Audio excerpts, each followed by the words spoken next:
السلام عليكم ورحمة الله تعالى وبركاته، متابعي قناتكم ساعة بساعة. الفيديو هذا خاص بالأحوال الجوية، لأنهم راهم يقولوا باللي نهار الجمعة إن شاء الله كاين تقلبات جوية جد مهمة ابتداء من يوم الجمعة وتستمر حتى السمانة ولا أكثر. الحمد لله إن شاء الله يكون فيها غيث كبير وثلوج وأمطار كبيرة جدا، هذا ما نتمناه إن شاء الله، غيث نافع يا ربي.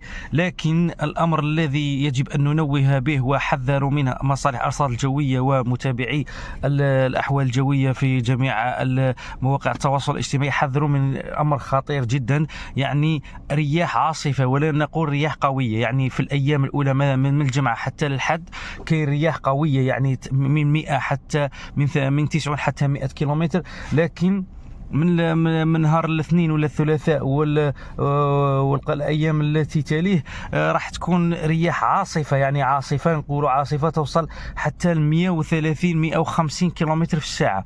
وتعرفوا واش معناتها 150 كيلومتر في الساعه؟ يعني الانسان ما يقدرش يمشي، يعني الاشجار تقتلعهم.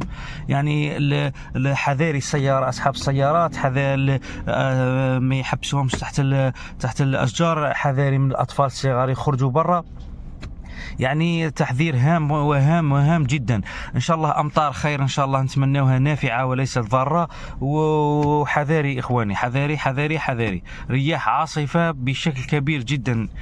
السلام عليكم ورحمه الله، ولا تنسوا الانضمام للقناه.